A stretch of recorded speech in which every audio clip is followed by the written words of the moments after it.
Topic संख्या 5 है जिसका नाम है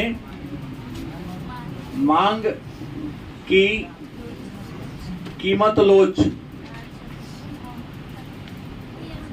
इसी को हमने संक्षिप्त में कहा, शॉर्ट में कहा, मांग की लोच। तो मांग मतलब क्या होता है, पहले क्लास में लोगों ने चर्चा कर लिया है।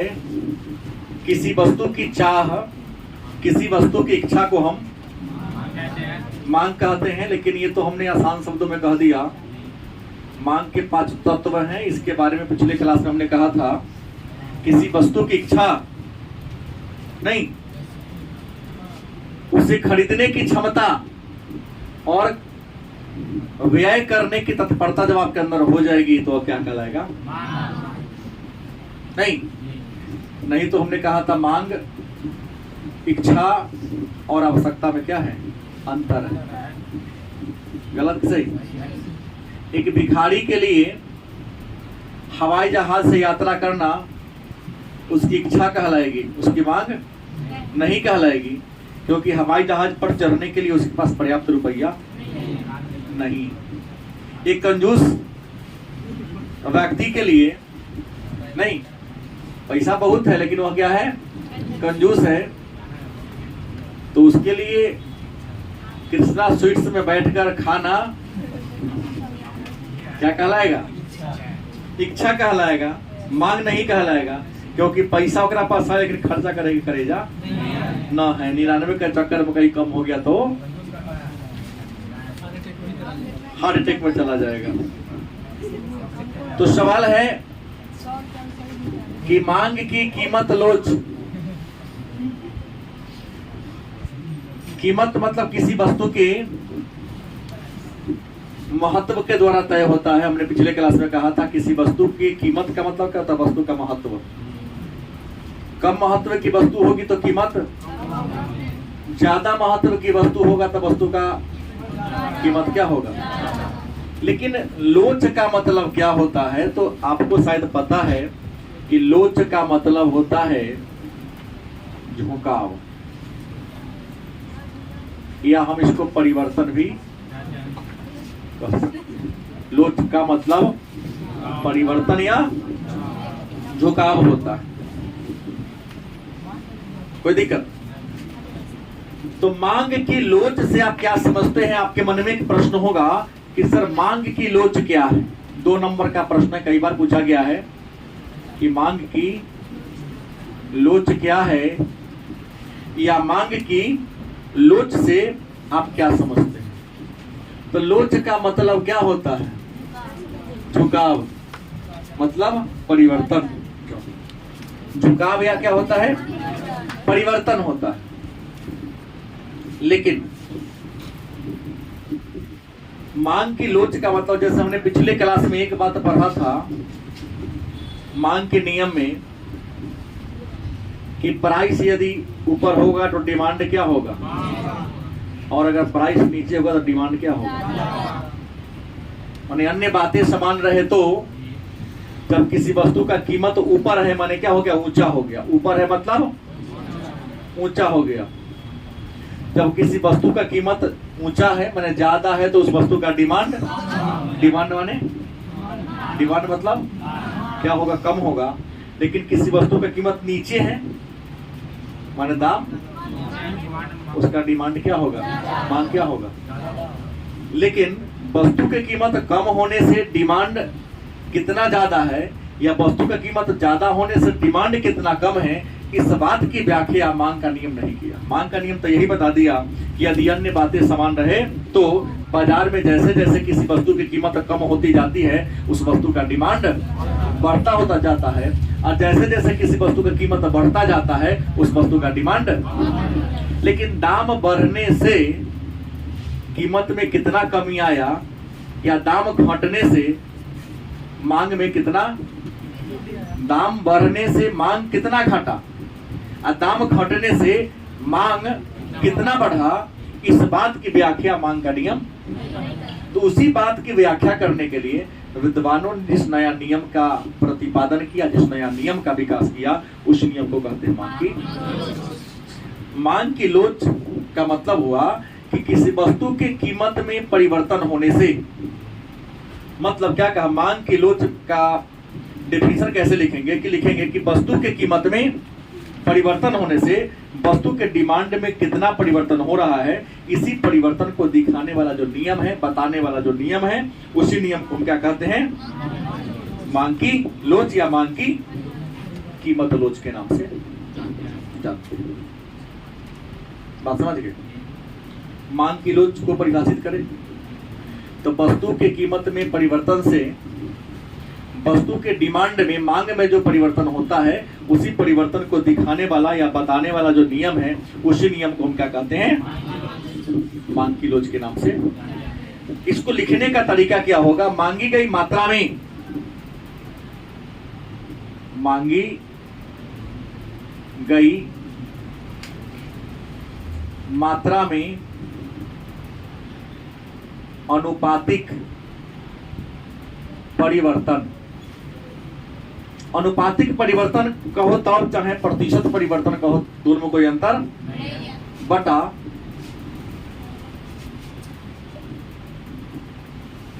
कीमत में अनुपातिक परिवर्तन, ये इसका फॉर्मूला है। फॉर्मूला क्या है, मांगी गई मात्रा में अनुपातिक परिवर्तन बटा कीमत में अनुपातिक, मतलब वस्तु की मांग में किस अनुपात में बदल रहा है और कीमत में किस अनुपात में बदलाव हो रहा है, उसी बदलाव को दिखाने वाला जो नियम है, उसको हम मांग का नियम कहते हैं। इसको एक गणित के द्वारा, देखिए मैंने कहा पहले ही क्या है, गणित है, मैंने सूत्र लिख दिया। ये कहता है कि P और P1, एक होगा Q, दूसरा क्या होगा, तो मान लो कहता है P माने प्राइस, अब P1 माने भी प्राइस से होगा, तब P माने पहले का कीमत, अब P1 माने दूसरा का कीमत है? नहीं तो फिर तीसरा हो जाएगा ना, P तब P1 होगा। इन्हें के पहले ही P1 कर देते तो नियम नहीं ऐसे लिखने का, पहले P लिखाएगा माने x प्लस 1 x प्लस 2, किसी x प्लस 1 करेगा तो कहेगा ना x कहाँ गए, गणित तो थोड़ा थोड़ा आता ही है।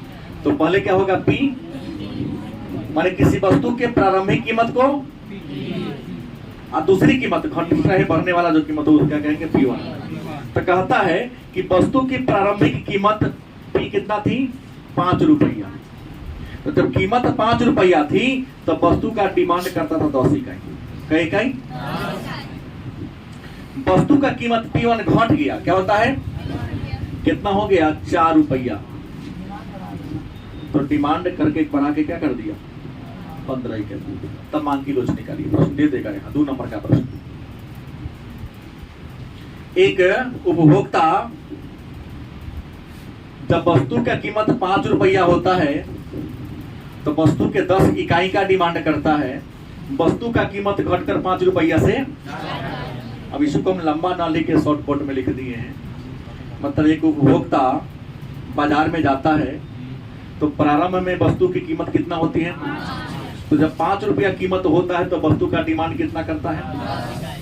लेकिन अगले दिन बाजार में गया तो वस्तु का कीमत 5 से घटकर कितना हो गया, तो डिमांड कितना कर दिया। तो कहता है मांग की लोच निकालिए। क्या निकालिए, मतलब मांग की लोच का मतलब हो गया elasticity of demand, ED equal to what. मांग की लोच का अंग्रेजी में कहते हैं इलास्टिसिटी, मतलब लोच था, डिमांड माने मांग, तो ED हमने कर दिया। ED क्या होगा, इलास्टिसिटी ऑफ डिमांड क्या होगा, तो कोई बड़ी बात नहीं है, बड़ी आसान बात आपके सामने फॉर्मूला लिखा गया है, मांगी गई मात्रा में अनुपातिक परिवर्तन। क्या लिखा है, मांगी गई मात्रा में कौन परिवर्तन, बटा कीमत में। तो मांगी गई मात्रा पहले कितना था, बाद में कितना हो गया, तो इसमें क्या करना होगा, 15 माइनस 10। हमको तो भारी नहीं लगा, थोड़ा बुद्धि लगाना। क्या लिखा, मांगी गई मात्रा में चाहे प्रतिशत परिवर्तन, बातें क्या हुआ, तो पहले डिमांड था कितना भाव घट गया तो कितना कर दिया, तब 15 में से 10 क्या कर दो। कीमत में तो पहले कितना था, बाद में कितना हो गया। तो पहले का कीमत कितना था 4, बाद वाला कीमत क्या हो गया। कोई दिक्कत, सॉरी पहला था लेकिन वहां 15 कर दिए ना, इसलिए मैंने उल्टा कर दिया। 15 यहाँ माइनस में चल जाएगा, ठीक है ना। 15 पर यहाँ 4 में है। परिवर्तन क्या होता, 10 से मतलब बढ़ गया, 15 हो गया तो 5 उसका हो जाएगा, इसका घटाइएगा तो 1 हो जाएगा, 5/1 बराबर 5 आ जाएगा। तो वही बता रहा हूँ। तो यहाँ मैंने सीधे कर दिया, यहाँ ठीक है 5 कर दिए, माइनस कितना कर दिए। तो 15 में से 10 गया तो कितना होगा, अब बटा कितना होगा। हम जान रहे -5 होगा, यहाँ भी हमको विचार करना पड़ेगा ना। मैं सीधे आपको बता रहा हूँ, फिर सही होगा तो बता दूंगा। लेकिन यहाँ जो मैं लिखा था ना 4 - 5 एकदम सही लिखा था, क्योंकि यहाँ कीमत ये करना था। तो यहाँ माइनस क्या हो जाएगा, ये 1 हो जाएगा। क्या हो जाएगा, -1 हो जाएगा। जब -1 हो गया तो ये क्या निकला, ये आपका क्या निकला, ये निकला आपका मांगी गई मात्रा में परिवर्तन निकला। क्या निकला, मांगी गई मात्रा में परिवर्तन निकला। फिर आपको कीमत में परिवर्तन पट्टा में निकालना होगा। तो आपके कहने का मतलब कितना आ गया, 5/-1। कोई दिक्कत, लेकिन इसको सही उत्तर 5 नहीं होगा। इसका उत्तर सही में होगा कि कीमत में परिवर्तन कितना हुआ है 5, कितना हुआ है, कीमत में परिवर्तन कितना हुआ है 5, और मांगी की मात्रा में परिवर्तन कितना हो रहा है, -1 हो रहा है। तो इसका सूत्र कहता है P2 - P1 बटा Q2 माइनस क्या होगा Q1, या सीधे Q कर सकते हैं। तो P2 कितना है, सॉरी यहाँ ठीक है 1 2 कर दो, यहाँ ठीक रहेगा सुविधा करने में। P2 कितना है, माइनस कितना, बटा Q2 कितना है 15, माइनस कितना है 10। तो इसको अब क्या करेंगे, -1 बटा कितना होगा 5। कोनो दिक्कत हुआ।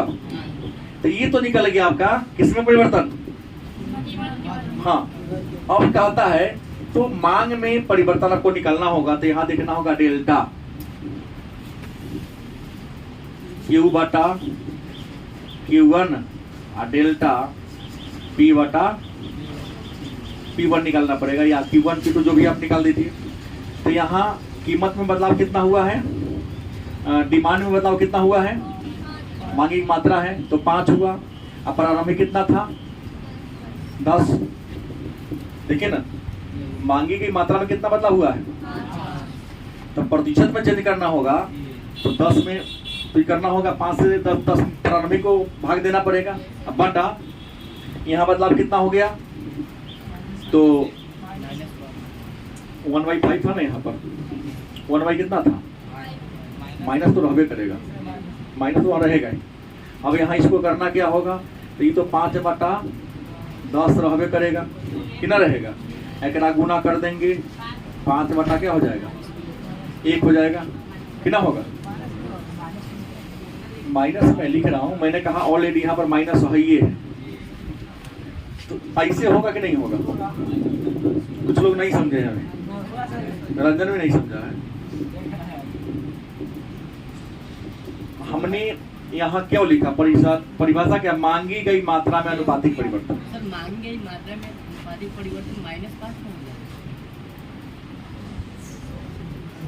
देखिए हमने कहा P प्रारंभिक कीमत कितना था, अब P1 कितना था 4 हो गया। प्रारंभिक में डिमांड की क्वांटिटी कितना डिमांड था, अब फिर Q1 कितना हो गया था। सूत्र क्या कहता है, मांगी गई मात्रा में प्रतिशत चाहे अनुपातिक परिवर्तन बटा किसमें, कीमत में प्रतिशत, उसी को हम अनुपातिक परिवर्तन भी कहते हैं।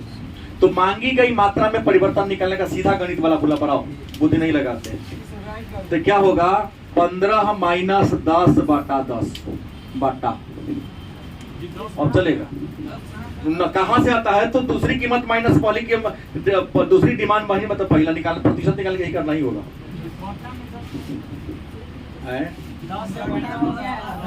प्रतिशत में चेंज करने के लिए पहले था 10, 15 हो गया तो घटा दिए 10, लेकिन प्रतिशत में बदलने के लिए पहले का से आपको डिवाइड करना ही पड़ेगा। अनुपात बदलने के लिए ऐसा नियम करना ही होगा। जितना से बढ़ा गया तो 10 से ना बढ़ल है भाई, 10 ही आपका डिमांड था, पहले दाम घट गया तो 15 कर दिए, तब 15 में से 10 को क्या कर दो, घटा दो। लेकिन बढ़ल कितना से, 10 से ना है, तब प्रतिशत में चेंज करना तो 10 से आपको डिवाइड करना पड़ेगा, भाग देना पड़ेगा। अच्छा, दूसरी बात, पहले कीमत कितना था, 5 से घटकर कितना हो गया था, 4, तो 4 माइनस बटा 10 कितना होगा, पहले 5 था ना बुझे बात। प्रतिशत यहाँ लिख, इसलिए मैंने अनुपात काट के प्रतिशत दिया है। प्रतिशत में बदलने के लिए फिर फॉलो करना पड़ेगा। अलग बात है कि नहीं समझ में आ रही है आपको, हम जान रहे हैं, कई लोग और छोड़ेगा है?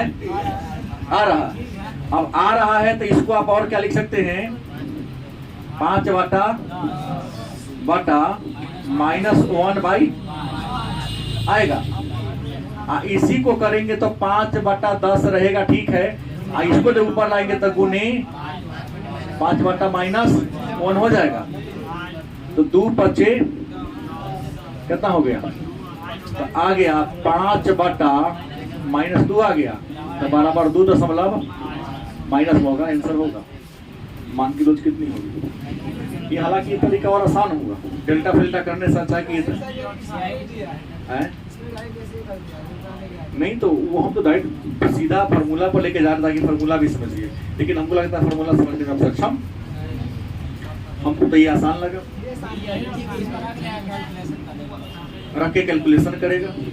तो इसको ऐसे ही नहीं, इसके चेंजिंग भी करेगा, प्रश्न को बड़ा बना देगा। जैसे प्रश्न को बड़ा बनाने का तरीका है कि हो सकता है कि प्रश्न आपको बड़ा बना के ये करे, मान की लोच निकालने के लिए कि वस्तु की कीमत कितना थी, 10 रुपया। वस्तु की कीमत कितना थी, और 10 रुपया जब कीमत थी तो वस्तु की जो मांग करता था ये ग्राहक, वो 25 इकाई की मांग करता था। कितना, कीमत में बढ़ोतरी दर्ज की गई, कीमत में बढ़ोतरी कितना हुआ, 25% बढ़ोतरी दर्ज की गई। तो कहता है मांग घटकर कितना हो गया, 15 इकाई हो गया,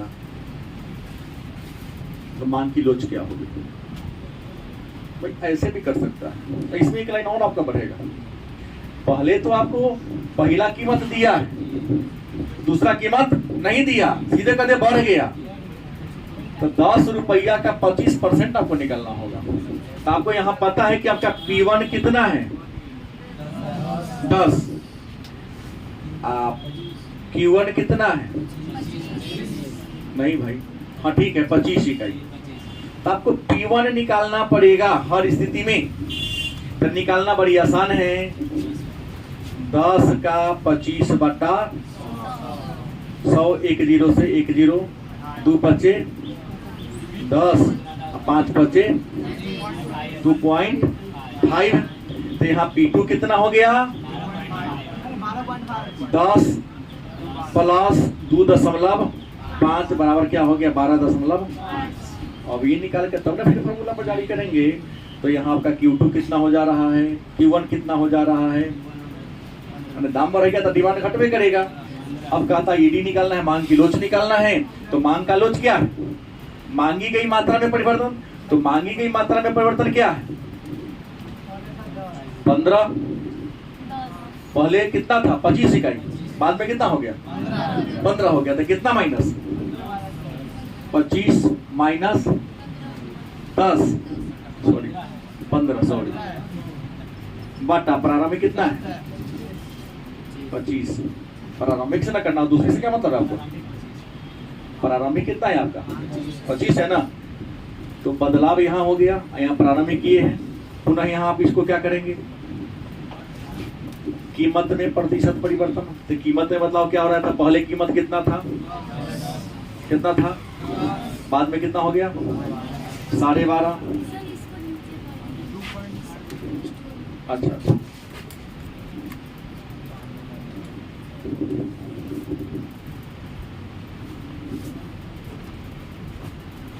अब हमारी बात आपको समझ में थोड़ा थोड़ा आता होगा कि हमने ये कहा दूसरी बात कि अब नीचा क्या होगा कीमत में प्रतिशत परिवर्तन, तो कीमत में प्रतिशत परिवर्तन कितना हुआ है, तो पहले कीमत कितना था बाद में कितना हो गया 12.5, कितना होगा 10 माइनस 12.5 बटा, ये तो बुझाया होगा।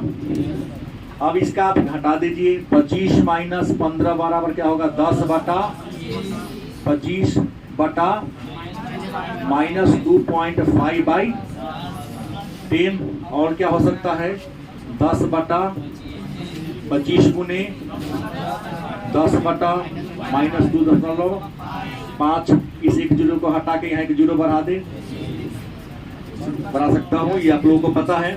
तो 25 चौका 100, तो क्या होगा 2 पचे 10, 5 पचे 25, तो 4 दूना बटा 5, तो 1 माइनस में होगा 1 पॉइंट क्या बच कितना क्या 3 6 पचे 30, तो मान की लोच कितनी होगी 1.6 होगी। तो हमने बताया इसको कई तरीका से प्रश्न को पूछा गणित में। अब इन्हें बीए वाला बच्चा गणित की गेस लेकर आया, सर गणित में गेस कर दीजिए, उसको तो जाके खटाल खोल लेना चाहिए। गणित में कहीं गेस होता है क्या, गणित में तो आप वे को समझिए, रास्ता को समझिए, फिर अपने हिसाब से क्या कीजिए बनाइए। सबसे तो वही होता है, डाटा चेंज होता है केवल। अब ये जान गए तो मांग की लोच क्या है। अब मांग के लोच का सूत्र क्या है हुआ तो जान गए, दो को हमने न्यूमेरिकल भी आपको बताया। अब सवाल है कि मांग के लोच के प्रकार कितने हैं।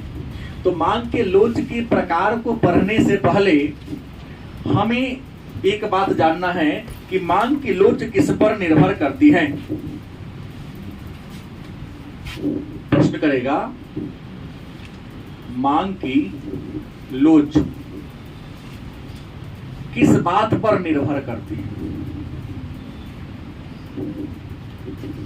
कोई ना कोई चीज है, कोई ना कोई वजह है जिस पर मांग की लोच निर्भर करती है। तो मांग की लोच निर्भर करते दो बातों पर। पहला वस्तु का स्वभाव, वस्तु का मतलब वस्तु अलग अलग स्वभाव का होगा नहीं। वस्तु जो होता है ना, एक अनिवार्य वस्तु होता है, एक आरामदायक वस्तु होता है और एक विलासिता की वस्तु होता है। मतलब स्वभाव के आधार पर वस्तु को तीन भागों में बांटा गया है। पहला अनिवार्य, कौन हो गया, दूसरा आरामदायक, आराम, और तीसरा विलासिता।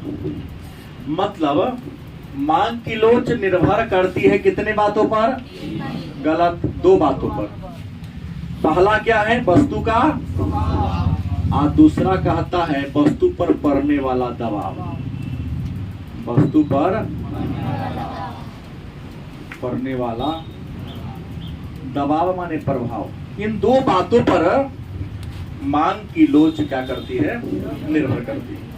तो वस्तु के स्वभाव माने नेचर, तो जितना भी संसार में वस्तु है ना, नेचर, नेचर कई प्रकार का है। कथी बल जोड़ी कहले तुम मैं पढ़ा रहा हूँ तो इन्होंने कर रही। नहीं सर, मोबाइल को सुता दो। सर फोन है ही नहीं, फोन नहीं कर पापा। वस्तु को उसके स्वभाव के आधार पर कितने भाग बांटा गया है? पहला अनिवार्य वस्तु कौन है? अब कहोगे अनिवार्य वस्तु कहते किसे हैं? तो वह जिसके बिना तुम्हारा काम न चले। अनिवार्य वस्तु वह है जिसके बिना तुम्हारा काम न चले। जैसे चावल होगा, गेहूं होगा, नमक होगा, इसके बिना काम चलेगा? ठीक है, पानी बहुत होगा, हमने उदाहरण दो दिया आपको। अनिवार्य वस्तु का हमने डिफिनेशन उनको बता दिया। और अनिवार्य वस्तु की मांग कैसी होगी? तुम्हें पता है ना, मांग की लोच के 5 श्रेणियां है, 5 प्रकार है। लोचदार, बेलोचदार, पूर्णता लोचदार, पूर्णता बेलोचदार और समलोचदार। मांग की लोच की कितनी श्रेणियां हैं? 5 श्रेणियां हैं। तो कौन श्रेणी में आएगा? तो जो अनिवार्य वस्तु उस वस्तु को कहते हैं जिसके बिना तुम्हारा काम। जैसे शराबी के लिए शराब अनिवार्य वस्तु है, कितनों दाम बढ़ेगा अगर डिमांड कम ना करेगा, उतने डिमांड करवे करेगा। भले गहना गोरे बाल बच्चा सबके बेचे देवे, गिरवी रखे देवे।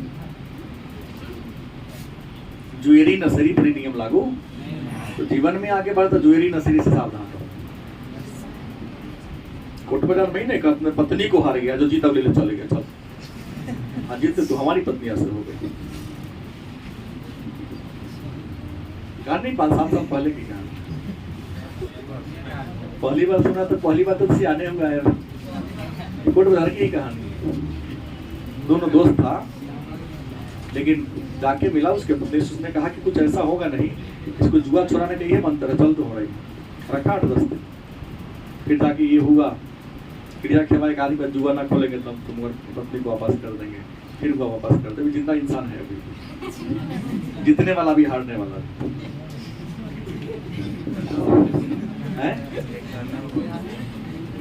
तो जय भी नहीं करेगा तो उसे वेट क्या होगा? बड़े प्रभावशाली लोग तो नहीं सब।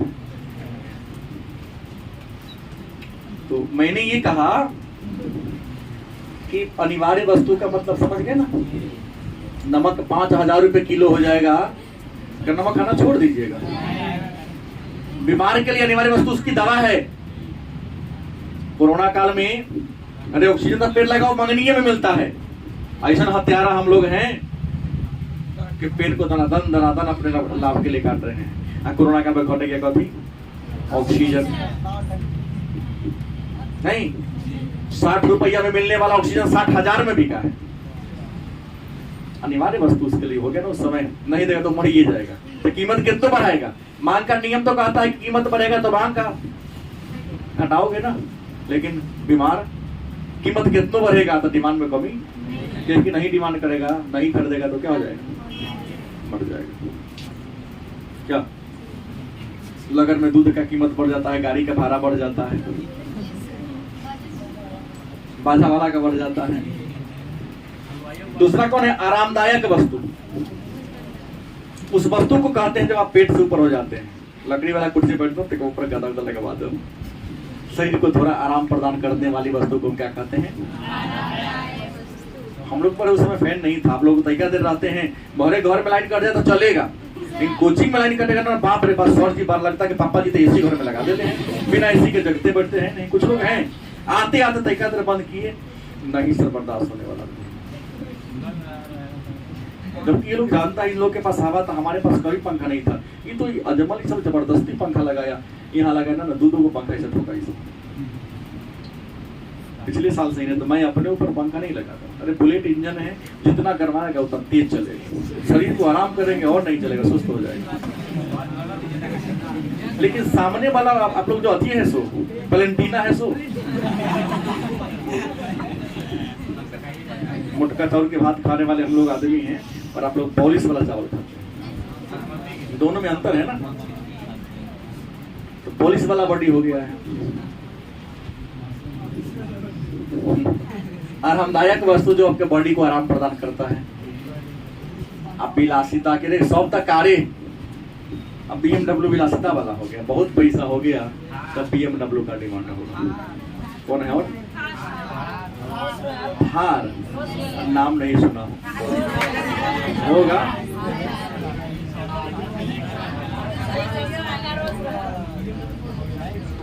जो भी हो मैं नहीं जानता हूँ, हमको किसी ने कहा दिया, मैं सुन के आपको बता दिया। ये विलासिता की वस्तु होगी जब तुम्हारा पास बहुत अथाह पैसा हो जाए। सिनेमा वही ने दिखाएगा जब बाबू, हम लोग विद्यार्थी जीवन से बाबू क्लास में बैठते थे, 2.5 रुपया में टिकट देता शंकर सिनेमा हॉल में नूतन में, अगले का पर जाकर एकदम डटा के बैठे। मैं उस पर एक बार बैठने का मौका मिला है, कई उम्मीद था, कहा कि पैसा नहीं दिखाना तो तुम्हें को पड़ेगा।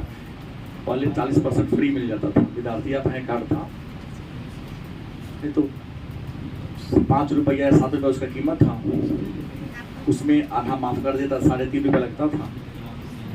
3 रुपया में भर पेट नाश्ता हो जाता था, 2 जलेबी 2 समोसा, और 3 रुपया में सिनेमा देखा जाता था।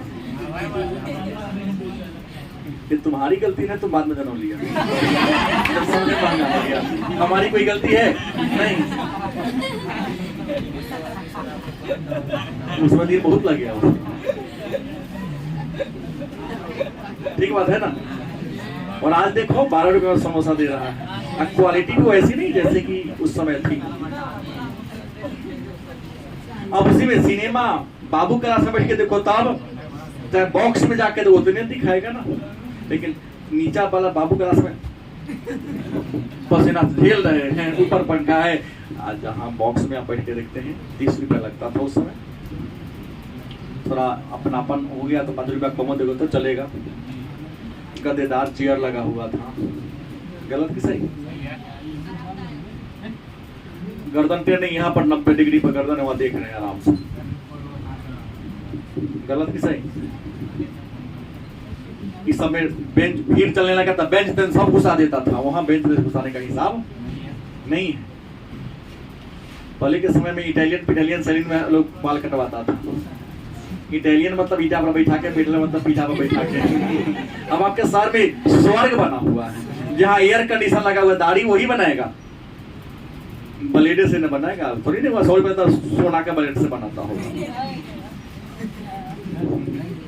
बनाता है राकेश? नहीं, वो भी ब्लेड वही स्टील का ही होगा। हाँ, कुर्सी गद्देदार होगा, पंखा की झरझराहट नहीं होगी, देखा जो में आदमी होगा निमन सेंट मार के होगा। आईना तो इटाली में लुंगी पहन के बैठा बना दिया, वही होता बढ़िया। तो वो क्या विलासिता, स्वर्ग सैलून क्या हो गया? विलासिता नहीं, लकड़ी वाला हो गया, थोड़ा सा आरामदायक। तो दूसरा वस्तु पर पड़ने वाला दबाव। वस्तु पर पड़ने वाला दबाव का मतलब क्या होता है? तो कुछ ऐसा वस्तु है, कुछ ऐसी भी आपके लाइफ में वस्तु होगा, जैसे मान लो ये हमारी की है, चाबी है, इसको हाथ से कितनों करेंगे टियर ना होगा। कुछ ऐसी वस्तु है, हमने कहा वस्तु पर पड़ने वाला दबाव, तो कुछ ऐसा वस्तु जिसको कितनों दबाव, वो दबने वाला पिचकने वाला, लेकिन कुछ ऐसा नहीं, ऐसे करेंगे, जैसे कहेंगे ऐसे घूम जाएगा। तो वस्तु पर दबाव कितना पड़ रहा है, यह भी निर्भर करता है मांग की लोच पर, और वस्तु पर पड़ने वाला दबाव निर्भर करता है इंसान की आबादी पर और वस्तु के प्रोडक्शन पर। जल्दी सही, उत्पादन कम होगा, लोग ज्यादा होगा, तब वस्तु पर प्रेशर, डिमांड ज्यादा होगा, दाम बढ़ाइए देगा, छोड़ क्या देगा? गलत सही। जैसे बहुत पहले जब हम लोग आप IABA में पढ़ते तब की बात है, कई बार 2 रुपए टमाटर, 1 रुपए किलो टमाटर हो जाया करता, लेकिन अब 20 रुपये से डाउन कभी नहीं सुना। सरल खरीद लिया तो लगे वहां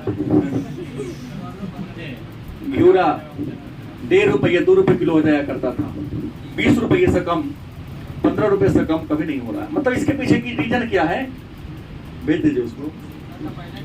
इसके पीछे रीजन है कि पहले आबादी क्या थी? कम थी, खेती बाड़ी के लायक जमीन क्या था? ज्यादा था।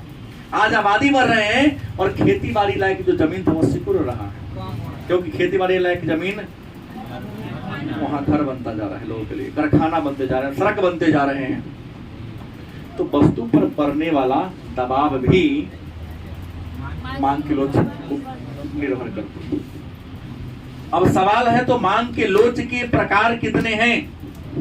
आज का लास्ट टॉपिक, इसके 5 की व्याख्या कल के क्लास में होगी। अगर आपसे पूछा जाए कि मांग के लोच के प्रकार की बात करते हैं कि मांग के लोच के प्रकार कितने हैं। तो मांग के लोच के कितने प्रकार हैं? 5 प्रकार। कितने? पहला है सापेक्षतः। कौन? लोचदार मांग। पहला कौन है? दीर्घोत्तरीय पूछता है कि मांग के लोच के प्रकारों की व्याख्या करें। बीए में पूछता है तो 20 नंबर तुमको देगा, 5 नंबर तुम परिभाषा देके छोड़ दो। बीए में परिभाषा प्लस चित्र भी बनाना पड़ता है। हर का 5 का अलग अलग चित्र होगा। पूछता है 5 नंबर में पूछता है तो फिगर देगी तो 5 नंबर देगा, नहीं बनाएगी तो काट लेगा कुछ नंबर। हाँ, बनाना पड़ता है। लिखेगा मांग के लोच के सचित्र व्याख्या करें। मांग और मांग के लोच के सचित्र व्याख्या। तो चित्र बड़ा आसान है, भारी नहीं है। परिभाषा समझ में आ गया, चित्र बनाना क्या है। तो मांग के लोच के 5 श्रेणियां हैं, 5 प्रकार है। पहला कौन है? सापेक्षता। दूसरा सापेक्षतः क्या? बेलोचदार मांग। तीसरा है इकाई लोचदार मांग। इकाई लोचदार मांग। उसके बाद है पूर्ण बेलोचदार मांग। पूर्ण बेलोचदार। और 5वां है पूर्ण लोचदार। एक बात देख लो, बड़ा आसान बात। परिभाषा कोई भारी नहीं होता, निर्भर करता है तुम शब्द को ले कैसे रहे हो। देखो क्या लिखा, सापेक्षतः लोचदार मांग। सापेक्ष का मतलब तुलना में। सापेक्ष का मतलब क्या होता है? लोच माने झुकाव। लोच माने क्या होता है? लोच माने क्या होता है?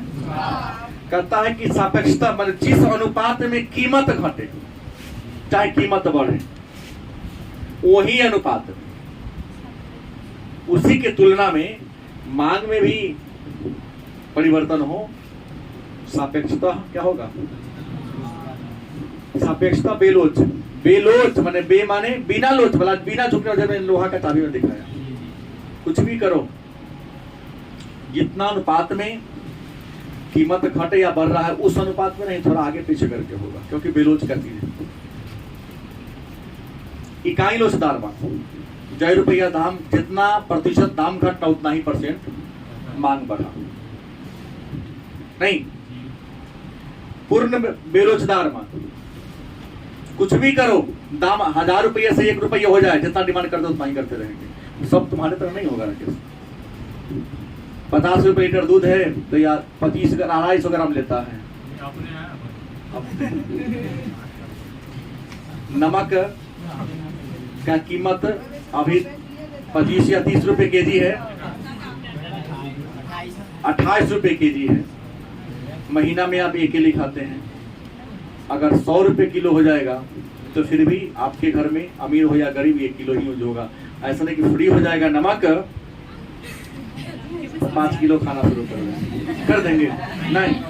तो पूर्ण बेलोच, थोड़ा भी लोच इसमें नहीं होगा। आप पूर्ण लोचदार मांग, तभी को दाम बढ़ गया कि लोग यूज करना छोड़ देगा।